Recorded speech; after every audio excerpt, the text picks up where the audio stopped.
Hello and welcome to Cartoonist Kayfabe. My name is Jim Rugg. I'm Ed Piskor. Batman Year 2, Ed. Todd McFarlane does Batman. Amazing. But first, how about Red Room? You know, the only characters that could destroy a Red Room character is probably like Spawn and Batman. So we got to get this comic popular enough to warrant those crossovers, Jimmy. Murder on the dark web for fun and profit is the name of the game in the Red Room universe, man. People are killing people online, on the dark web. They're untraceable, and there are people paying money for the privilege to watch this stuff happen. Sick people. Very, very sick people. Every issue, completely self-contained. It's going to be a monthly comic. So issue 2 is off to the presses as we speak. And you can order or pre-order these comics from your local comic shop, get it put on your pull list, or order directly from Fantagraphics at my link tree in the description below this video. If you want to read the comics before they hit paper, you can hit up my Patreon and read the comics there. $3 will get you the archive, patreon.com/edpiskor. There are well over 100 pages of comics up there as we speak. That comprises of more than 3 issues. And I put new strips up every Tuesday. You can join me on patreon.com/JimRugg, where you can download my out-of-print zines and mini comics. I have several of those available, like this wrestling collection of drawings that I did. Abdullah the Butcher would be good on Red Room. I feel like he could be a feature player. My brother refereed him, and he told my brother, "I'm going to hit you in the head with a fork when we go out there." You can find all of these downloads at my Patreon, along with original art, scripts, basically see how I make the comics I make, like Street Angel and Octobriana and Aphrodisiac. You can get all of that and a lot more on patreon.com/JimRugg. But we're here to talk Batman, Ed. And an interesting series. Like, they rolled this thing out really quickly after Batman Year 1 happens. I think that was a kind of a surprise big hit. I'm sure they had high expectations, but one of the all-time great Batman stories. And as a result, we get Batman Year 2, I don't know, within a year, I suppose. Take a drink every time. Oh, boy. Yes, you see Fear the Reaper in this comic, because it will be in every single issue. We start off the gimmick, man, with Alan Davis art with Paul Neary on the inks, man. So we're sending, this is a transcontinental production, man. It's a really nice title page. It is. Good art. And Mike Barr writing, and I mentioned that because we've looked at a couple of his Batman comics. The special he did with Michael Golden recently by videos we post. The comics from like 1983 or 84. He also did the Batman Outsiders annual that Kevin Nolan drew. So he was doing a lot of Batman writing around this time period. Yeah, Alan Davis starts this thing off strong. There's some really great dramatic stuff in here, like the bat signal dissolve to chest piece. That's a really sharp panel to panel. That's sick, man. And there's a couple real good, like, you know, he is a pro. Yeah, it's a good looking book, and Alan Davis probably near the top of his game at this point. You know, everybody recognizes that you're getting an A-lister with him. This kind of bit, man, where Batman, you know, is in position of the bat signal. Yeah, color holds being used for that line work. And great exit, you know. It's the thing that I had to remind myself of reading this is it is set up in that Batman Year 1 universe. You know, so like the relationship with Batman and Commissioner Gordon, very new. There's an economy of writing that has to be done in these monthly bits. So when we fade to like this scenario with this guy hugging his daughter, of course he's the bad guy. True. You know what I'm saying? Like, there's never 1 second where you didn't think that this is clearly going to be the villain. One of the things that confused me reading this was this character, Leslie Tompkins, Yeah. Dr. Leslie Tompkins. I guess we see her in that Batman special with Michael Golden. I think she's the character that kind of hugs him. Yeah, she comforts. I looked it up to figure out who she was, and she comforts Bruce Wayne in Crime Alley after his parents are killed. So she knows his identity in here. I think she might live at Wayne Manor in this story. It's confusing. It really did. It was weird to me. Like, I didn't understand who she was and what her relationship was. Yeah, because he's sitting there, like, you know, opening up the Shakespeare head button and the trap doors, and she's just chilling. Like, she knows, man.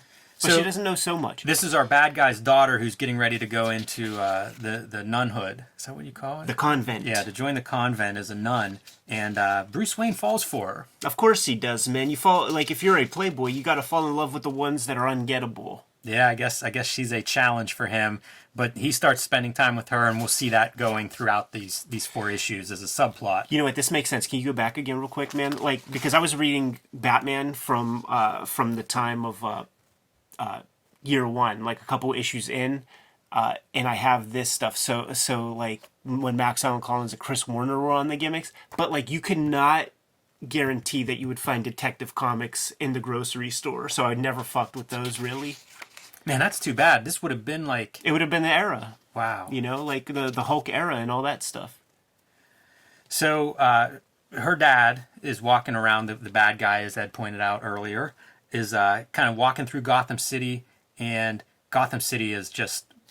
It's falling apart. We see crime happening. We see wanted for robbery and murder signs, gangs running wild around him. The 80s gangs are always the best gangs. For sure. They look like they're right out of Goonies or something, but they're a dangerous street gang, Ed. And I just love, like, he built this himself, right? Trapdoors and all this amazing engineering. Yeah, I like the two-fist pump. Like, we're back in business costume. And what an impractical costume, man. Because it's like, it's 2 hand gimmicks that you have to hold in order if you're going to be the Reaper. Like, I feel like you can't call yourself the Reaper if you only have one. So, like, that's a big commitment, man. Because you're not able to open unlock lock doors and stuff. That would be like the Mad Magazine version of him being stuck at a door. Like holding one of these in his mouth while he's opening up a door. So hanging one off the other one. So after he returns to Gotham and sees that crime has returned, he dons his costume, and it's not long before he sees this woman being robbed here, and there he is. See, that's one of those great dramatic pieces, man, where it's just that black pool.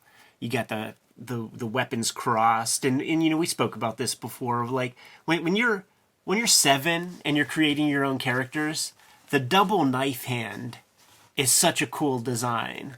But when you have like adults making comic books and just totally divorced from any practicality, it's extra silly. Like, we should not be taking this comic seriously the second we see this.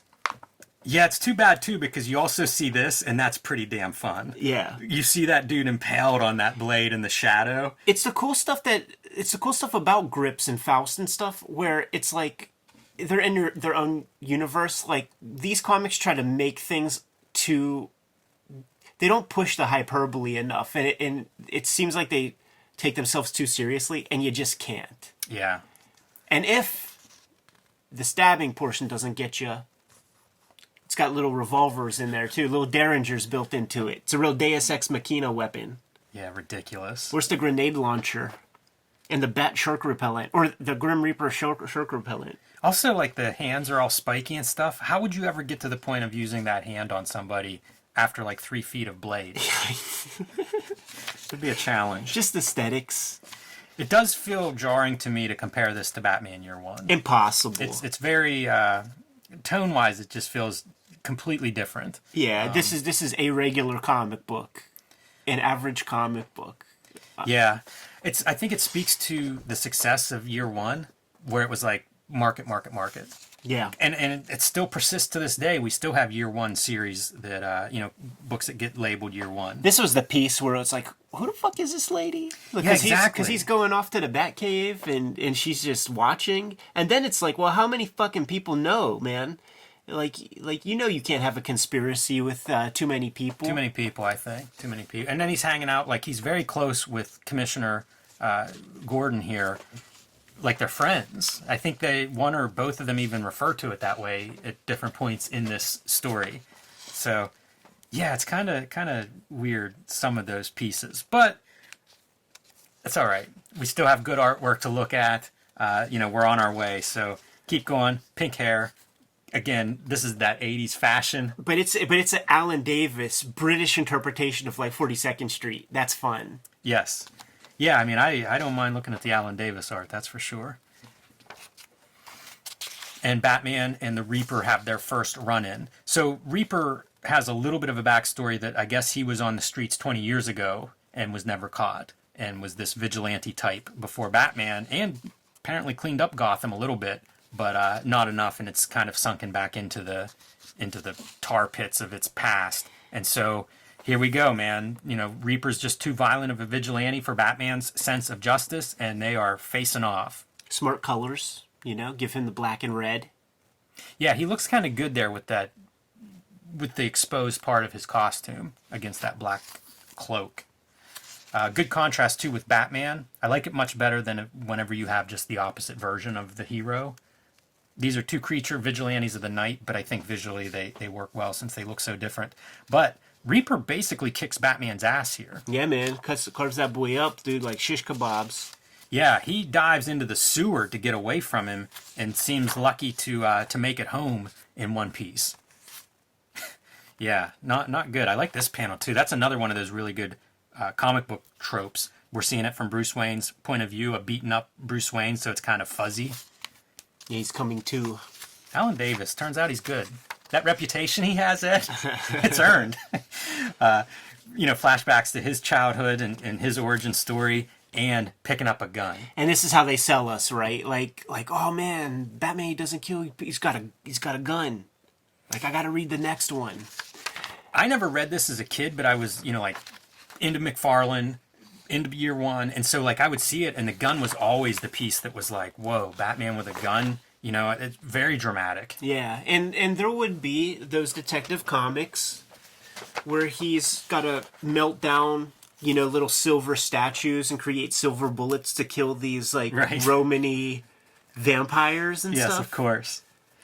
I wanted to point out Denny O'Neil is there's a couple of these editor pieces in the backs of these issues. This one he's calling out Mouse, which is kind of cool to see him like really singing the praises of Mouse. You know, you need at least 5,000 words to do it justice, but just like the highest recommendation of Mouse to give you some context of when this is and what the comics landscape was. So kind of cool. And it's published by Pantheon Books. So I think this is Mouse 1. And then the conclusion is like the early 90s. Yeah. But this was the first volume was released. So Artie Spiegelman calls him Artie. That's you know, it's amazing because it's a DC comic and it's selling something else, and you just don't see that. That speaks to the sort of gravitas of the project. Yeah, I think so too. I think everybody was excited by some of the stuff that was happening in comics, like Batman Year One and Dark Knight, and Mouse was same time period. So Denny O'Neil, a comics lifer, sees that and recognizes like this is special. The orange treatment is great. These covers all look really good to me. All four of them, I think, really look good. Yeah. The complementary colors, but like make that blue pop. Yeah, just very, very striking, very graphic. When these would be coming out month after month, like not hard to find on the racks. This Alan Davis cover, super nice, looks great. All three of the McFarlane covers, same kind of deal. Like they all look really good, and that's a young McFarlane pulling out nice, striking covers. Like especially that sickle weapon in the foreground with the bat symbol on it. You mentioned the young McFarlane, like good for him getting trusted to handle a big task. You know, like he didn't prove himself that much. Really, you know, drawing some Roy Thomas comics and stuff, and then you just get to draw a Detective Comics batch and a Batman Year 2 with an Alan Davis lead in. Like this is a platter that they give him. But in the back of I think part 3, Denny O'Neil talks about McFarlane's work, and he says this first issue that McFarlane does turned it around in a week. Wow. So, you know, you'll see progression as you watch this at home. I think you see McFarlane really get into more of what we think of as McFarlane by this 4th installment. But keep in mind, man, 1 week turning this thing around. I think he inks some of the last one. It looks like it. I don't think he's credited, but it looks like McFarlane inks. It really looks like it. You know, this is Alcala. I was looking in a trade of this. I don't have these issues. Alcala's name is not on the last one. Okay, that makes sense, because it definitely looks like McFarlane inks. So the police are transporting this organized criminal, and Reaper shows up, does kind of a stunt to get hold of him, and kills the organized criminal, and then shoots a couple of cops. One dies. So not a good guy. Like he says something about if you house these criminals, you're no better than them. So it kind of sounds Ditko-esque. Some of the philosophy. You know, it's Judge Dredd even. Like, Yeah. like in that first one, that Alan Davis one, when Batman first shows up, it's a bunch of dudes that steal TVs and stuff, and they're like, "I thought we were too small for you," and he's like, "Nobody is, no criminal is," and you know, that's Judge Dredd speak. I have to point out this ad for the Shadow. Bill Sienkiewicz doing the Shadow run. I love this Bill Sienkiewicz art. And 87, so this would have been like, you know, concurrent or right after Elektra Assassin that he's doing this stuff. Look how cool the Shadow looks. He has to have some say in this color. Like, nobody would use that green if it wasn't for a purpose. Yeah, it's different. Those first couple issues, at least, are Richmond Lewis, so I don't know whether she's coloring that ad or not. That would make sense. It's possible. That would make sense. She's smart. All right, so Bruce Wayne is target practicing with his new bat gun. Or his old gun. It's Joe Chill's gun, we discover. The guy who killed Batman's parents. And, you know, running two storylines for Bruce Wayne. One is falling in love with Reaper's daughter here. And, you know, the other part is hunting down Reaper. Yeah, man. These girls, like, I feel like there are a million Batman stories where there's a tandem piece like this, man, where, like, the daughter is of a villain is interested in him or something like this. This is young McFarlane, and super cool to know that, like, it just takes a week or whatever to draw this up. But, like, trying to inject some dramatics into the thing. So, like, it's almost like when you see this, you know that that's going to be, like, the last tale image, right? And guess what? It is. Yeah, and so Reaper's origin story is he and his wife are both shot, kind of paralleling Bruce Wayne's origin, of course. His wife dies, he recovers and becomes a vigilante, and of course his daughter grows up without her mother. It's like Barr was woodshedding with that Michael Golden piece, man, where it's like, we're not going to do just the Tick kind of story. Like, we're going to play with that same theme a little bit. Classic McFarlane right there. Yeah, and the 1 week version where you don't get the whole features drawn in, just the silhouette. Nice color. Tie things together. I wanted to point out the Green Arrow. It's Mike Grell, because we would see Mike Grell's relationship with McFarlane. I don't think it starts or is connected here, but kind of a neat little piece. Of course, he would do Shaman's Tears once McFarlane starts up Image Comics. McFarlane is doing good work here. The interiors of the mansion and stuff. Like I don't know.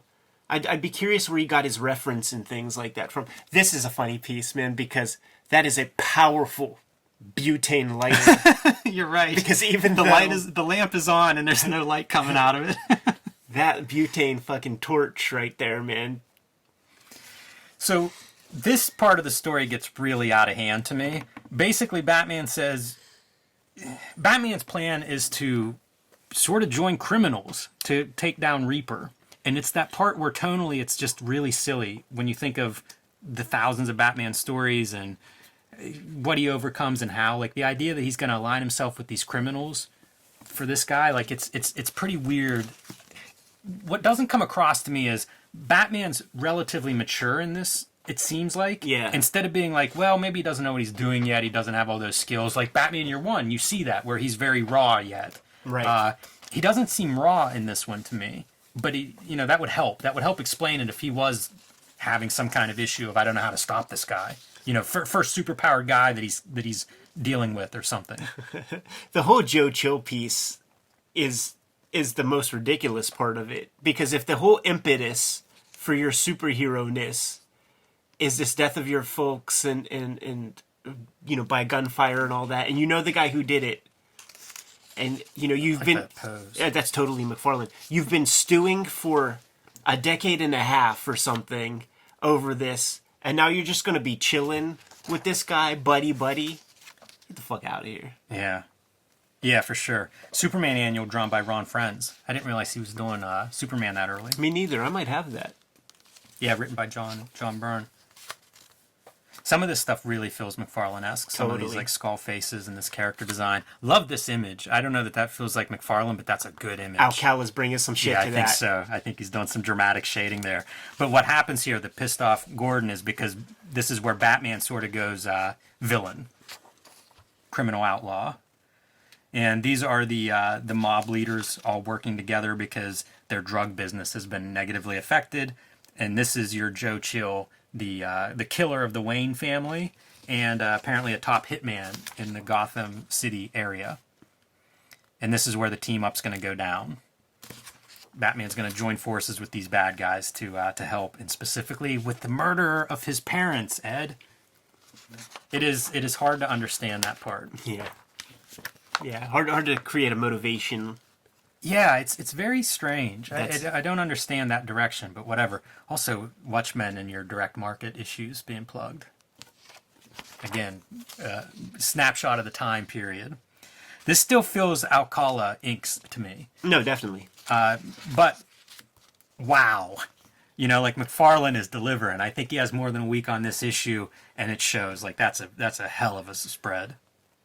Boy, whoever ended up with these pages, that would be the early McFarlane spread to own. Oh, yeah. For original art. You get some of the origin story. The Batman with the gun is cool, but that cemetery scene is spectacular. Yeah, that could bring $100,000.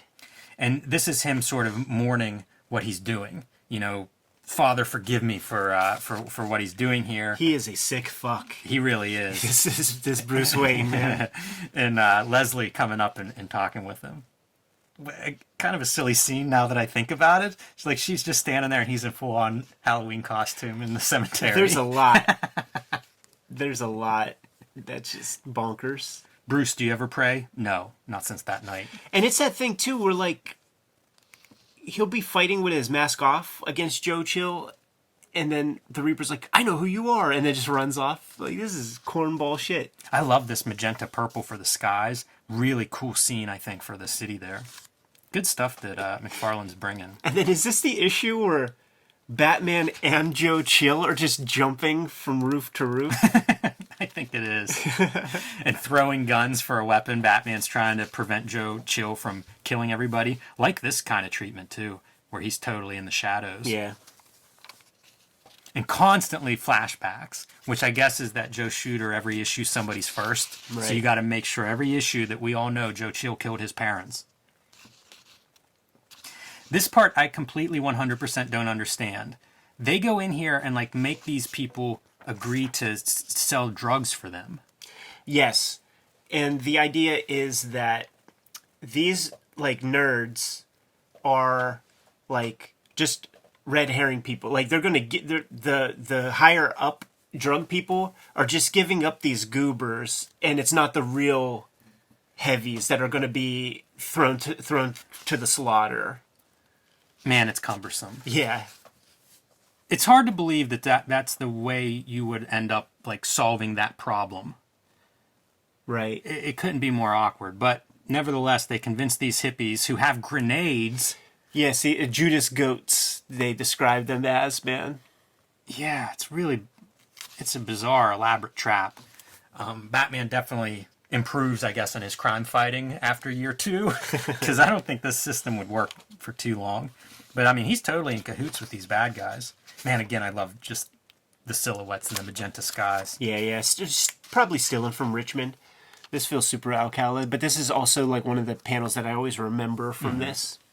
Yeah, it's a really good one. It does feel super Alcala. You know what happens? More in issue 4, but I want to point it out and not forget. Bruce Wayne becomes Todd McFarlane. So, like, in this issue, wait until you see him out dating. It's uncanny. He's got the moose. Hey, bud. All of this stuff's really fun. Yeah, the duality. So some of the storytelling does get a little bit hard for me to follow at times, but they're trying to set up this sting operation. The cops are involved, even though Batman tried to discourage the cops from being there, but it just kind of makes it more complicated. I think one of the cops, again, gets killed. Batman had to train 1,000,000 years, man, to be able to do that. But little Joe Chill is just jumping all over the place. It doesn't even look right. Like, there it looks like he's dead. That looks like a video game, like the 8-bit video game or something. A 2-bit video game. He's just a little kite. That's hilarious. It's ridiculous. He should be limping and stuff here. We're just pants full of feces. Everybody take the shot. Fear the Reaper. Mike Barlick's Blue Oyster Cult. This is fun. You know, it's weird. You never see it like this, man, where there's not the definitive, like, present moment figure. You know, like, one of those is supposed to meant to be inked properly. I like it. I like what they're doing with the color too, where it's kind of like overlapping. You know, capes and stuff are cutting up figures, and you'll see some are purple and blue. I like that. It's a fun sequence. Again, the issues all look good, but I cannot tell you exactly what happens in this particular sequence. Right. You know, the cops are there, the bad guy gets away, Batman saves Joe Chill's life here. Unclear why he needs to team up with Joe Chill. That's the thing, right? Like, it's never made clear. There's never a moment where you're like, oh, that's the key. That justifies this team up. And Batman seems like it's constantly he's trying to control himself to not kill this guy. This is that young artist thing, man, where there's no perspective. Like, just got that little ornament sitting on I don't Batman's mind shoulder. that. Although it is funny, the positioning, but that's probably intentional with the gun pointed at him. I like McFarlane's cityscapes at night. All right, here comes the big conclusion. And, yeah, man, like you say... Oh, you know what? There is no Alcala. Why? Just on the cover? Just on the cover. Okay, good. That makes a lot of sense then, because this looks like McFarlane inks. Yeah, for sure. 100%. Again, storytelling a little bit obscure for me, but we're going to get into some cool visuals, so who cares about the storytelling, right? That's a police informant that he took his glasses off of him, by the way. And a big moment, man. How about that Alfred freaking mustache, dude? Didn't he get the memo? Yeah, Alfred. I was confusing him with the Charlie dictator. Chaplin? Yes, that's right. Charlie Chaplin. Yeah, the great dictator, right? I saw that movie. So, that's their big engagement moment. Put the ring in a fortune cookie. They're going to get married. Yeah, man. And, of course, the classic trope in a comic. What did that fortune say? You know, it was something important. You may avoid your fate, but never escape it. That's a pretty good Gordon. Yeah, but seeing that, you know what Alcala did with the others, with the other pieces, man. It is a good demonstration of what an inker brings.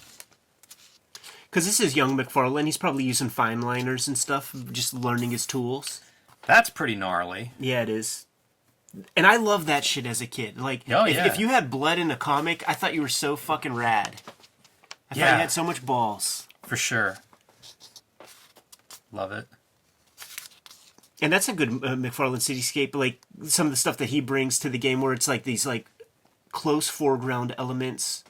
The kind of grid skyscrapers in the back. Fighting cops. Man, this is starting to feel like shades of Amazing Spider-Man with all the debris and things.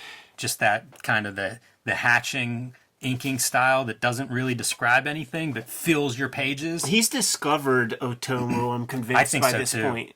Yeah. There's a view above, like when the warehouse explodes. It's like, by the way, this is supposed to be like the death of Reaper up to this point. And you're like, what? Like, you go back a couple pages, like, what? And then, obviously, he comes back toward the end, but you're like, that was a huge no-sell. And now we've switched out. This right here, I think, is like from Otomo. I could see that. There have been a few pieces that really feel Otomo-like, especially in this issue. But here, Bruce Wayne's busy fighting Reaper, so tags McFarlane in. Yeah. Look at how much this looks like Todd McFarlane, right? For sure, he's got the moose hair. It's incredible to me, like, seeing that. Got that little spit curl up front. I'm not even sure who this guy is that dies. I think it's a significant character, but I can't tell you who that character is. And now finally, he gets the drop on Joe Chill. Their business is done, right? This could be his chance to finally snuff him out. Takes him to Crime Alley. Do you recognize this place, Joe? Do you remember this? Doesn't. I like that part. Yeah. That's kind of good. Yeah, should I? Get the flashback of him killing them, and then reveals himself. Yeah, he's just real flagrant with it, man. I guess maybe in year 2, you fucking don't know that you're supposed to keep your identity a secret. I think he's planning to kill Joe Chill, get married, and be done being Batman. Right. Yeah, that's what they're selling. So he's got him now. This should be the moment whenever he gets his sweet, sweet revenge. But guess who gets it instead of him? The Reaper. Look at that. He's laughing. Yeah, great pose. And his head's just exploded, man. Yeah, man. It should not look like that in this panel. It's like scanners or some shit. And then this is the Reaper's like, now I know who you are, and just runs away. Unclear to me what happens, because they end up fighting in this building. I don't know how the Reaper gets there. Super, just not... I don't know what's going on. Yeah. It's another one of those moments, but good drawings. Or at least fun action poses. Cool drawings. Yeah, cool poses. And Batman knocks the mask off of him and realizes, like, oh boy, that's my future father-in-law hanging off of my dad's monument building. And Reaper lets go, basically makes a joke about, well, maybe not a joke, but taunts Batman with his inability to kill, and he lets go. And now, what are you going to do? Bruce Wayne's got to go confront his fiancée, whose father just died while fighting Batman. And it's true, man. She's gotta bounce, dude. She's gotta go to the convent. Yeah, she's putting her costume back on, and it means that Bruce Wayne, aka Todd McFarlane, gonna keep that Batman costume himself. Opens up a clinic for Leslie. Yeah, put that lady to use, man. Just hanging around the mansion too much, getting too friendly with Alfred. He's got mopping to do, and she's hanging out with Alfred. That's what I thought at first, was like that was Alfred's wife or something. There's your Otomo background. That's absolutely an Otomo background. That is that Batman figure is pasted over top of. That's a really good Batman piece. Love this Kevin Nolan cover too for that next Batman issue. Fucking read it when it came out, man. Like this was my sweet spot of, like, as a kid, like, I am a fucking comic head, you know. The other thing that confused me a little bit about this, I guess it's supposed to be stretched over a year. This is a year-long story. Right. I didn't get any sense of that time. Like, in my mind, this was like a week-long story. So I was like, how do you get engaged in that amount of time? Right. That's the only timepiece that lets you know that presumably that there's a lot of time, but there's no build-up for their relationship. It's like they're kind of getting friendly, and then it's like engagement time, so it's all just kind of like implied. But that's the only piece, so it feels like speedy.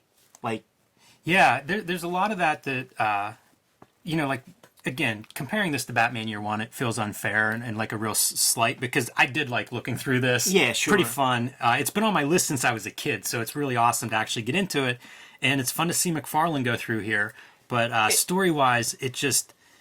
I don't know what the deal is, man, but it is not the level of what Batman Year One does stuff that, you know, was just brilliant for comics. This feels not quite up to that task. And like Miller, like, I mean, you could deconstruct with enough of these Year One kind of things that exist. You can deconstruct like the things that Miller did. We have 4 issues. There were 4 seasons in a year.